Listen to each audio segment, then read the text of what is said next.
एक हम लोगों ने डॉक्टर कलाम साहब का नाम सुना होगा, सब जानते हैं। और वे राष्ट्रपति नहीं होते तो भी हम सब उनको जानते हैं।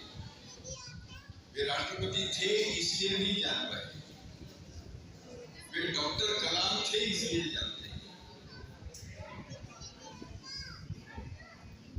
मैं जिस संस्थान में पढ़ाता था, national institute of technology Bhopal, वहां पर अनेक महापुरुषों के चित्र लगे, प्रेरणा मिलती है। और हर चित्र के नीचे उस महापुरुष का कहा हुआ कोई विशेष कथन, जैसे स्वामी विवेकानंद का चित्र है, उसके नीचे लिखा है नर सेवा नारायण सेवा, जो उनका जीवन का मुख्य संदेश था। तो इसी तरह से अन्य महापुरुषों के चित्र के नीचे भी उनके कहे हुए विशेष कथन है। डॉक्टर कलाम जी के चित्र के नीचे जितने कथन हैं महापुरुषों के चित्र के नीचे, उनमें से सबसे छोटा डॉक्टर कलाम के नीचे है, केवल 2 शब्द है। और वो 2 शब्द है जो हम जैसे युवाओं के लिए बहुत महत्व के हैं। वो 2 शब्द हैं ड्रीम बिग, यानी सपना देखो और बड़ा सपना देखो। और डॉक्टर कलाम हमेशा कहा करते थे कि निजी सपना ये बड़ा सपना नहीं होता। जैसे मैं इस वर्ष मेरिट में आना चाहता हूं, ये मेरा सपना है।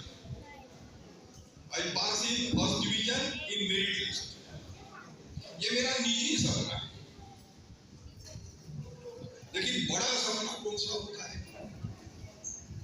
बड़ा सपना होता है जो देश के लिए देखा जाता है। और वे जो कह रहे हैं ड्रीम बिग, तो देश के लिए कोई बड़ा सपना देखो और फिर उस बड़े सपने को पूरा करने के लिए जो जो कर सकते हैं वो करो।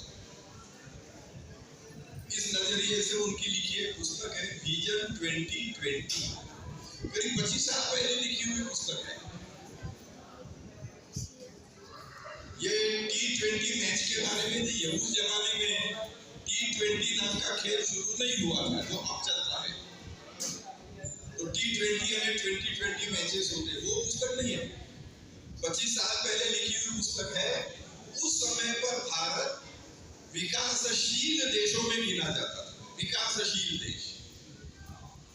उनको कहते हैं कि सपना भारत के लोगों का ऐसा होना चाहिए, खास करके भारत के युवाओं का ये सपना होना चाहिए कि सन 2020 तक मेरा भारत जो आज विकासशील देशों में गिना जाता है, वह विकसित देशों में गिना जाए। और उसके लिए हम लोगों को क्या क्या करना होगा, उसके संबंध में वो पुस्तक है विजन 2020।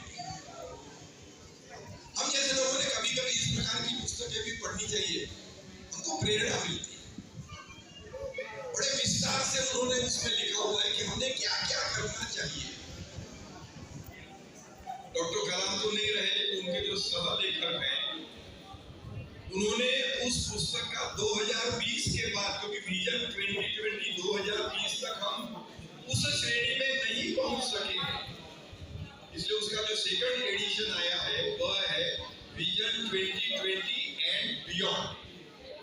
ठीक है, 2020 तक हम वो सपना पूरा नहीं करते, कोई बात नहीं, 2025 2030 आज अपने को सपना मिला है कि जब स्वाधीनता के 100 वर्ष पूरे होंगे 2047 2047, उससे पहले हम भारत को एक विशिष्ट स्थान पर ले जाएं। तो इसलिए वो पुस्तक का नया वर्जन है विजन 2020 एंड बियॉन्ड। देशवासियों ने, खास करके युवाओं ने क्या क्या करना चाहिए, इस बात को ध्यान में रखते हुए लिखी हुई पुस्तक। ऐसी पुस्तक हमने लाइब्रेरी में भी होनी चाहिए और हम लोगों ने कभी कभी पढ़नी भी चाहिए। उसमें से कुछ करने के लिए प्रेरणा मिलती है। जहां तक योग्यता प्राप्त करना और अपनी योग्यता का उपयोग देश के लिए करना ये विषय आता है, तो एक स्वातंत्र वीर सावरकर जी का उनके जीवन के बारे में जो एक विशेष प्रसंग है उतना मैं बताऊंगा और मैं रुक जाऊंगा। तो मैं भी जानता हूँ लंबे समय से आप लोग यहाँ पर हैं, लंबा समय नहीं बोलना चाहिए। स्वतंत्र वीर सावरकर हम जानते हैं बड़े बड़े क्रांतिकारक थे। वे एकमात्र ऐसे क्रांतिकारक थे कि जिनको दो आजन्म कारावासों की सजा हुई, 2 आजन्म कारावास। ऐसे वो विलक्षण क्रांतिकारी थे। ये इंग्लैंड में बैरिस्टरी का अध्ययन करने के लिए, उस जमाने में बैरिस्टर यानी बहुत बड़ी बात होती थी, उसके लिए वहां गए। देशभक्त तो थे, तो वहां जब उनको देश की तीव्रता से याद आती है तो समुद्र किनारे बैठ जाते। उस जमाने में हवाई जहाज इतने ज्यादा नहीं चलते थे, तो समुद्री जहाज से ही जाना पड़ता था।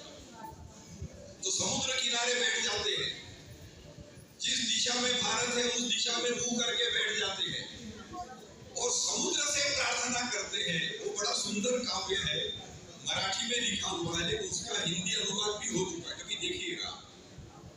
ने मजसी ने परत मातृभूमिला, ने हे सागर मुझे मेरी मातृभूमि भारत माता की ओर ले जाओ, मुझे उसकी तीव्रता से याद आ रही है। ये उनका काव्य, कवि हृदय थे, काव्य है उनका, लेकिन ये बुद्धि से लिखा हुआ काव्य नहीं है, हृदय से निकला हुआ काव्य है। उसमें एक जगह पर वो कहते हैं, जो अभी मैं जिस विषय पर चर्चा कर रहा हूं उससे संबंधित है। वे कहते हैं पहले के काव्य के पहले हिस्से में वो कहते हैं मैं यहाँ पर उच्च योग्यता प्राप्त करने के लिए आया हूँ वगैरह वगैरह। और फिर वे कहते हैं कि यदि मेरी योग्यता का उपयोग मेरे देश के लिए नहीं हुआ तो मेरी सारी योग्यता मेरे लिए भार के समान है। सारी योग्यता भार, यदि सिर पर भार है तो सबसे पहले इच्छा होती है इसको फेंक दें। वो अपनी योग्यता, अपनी विद्वत्ता के लिए कह रहे हैं कि मेरी योग्यता, मेरी विद्वत्ता का उपयोग यदि मेरे देश के लिए नहीं होने वाला है तो मेरी सारी योग्यता बेकार है, फेंक देनी चाहिए।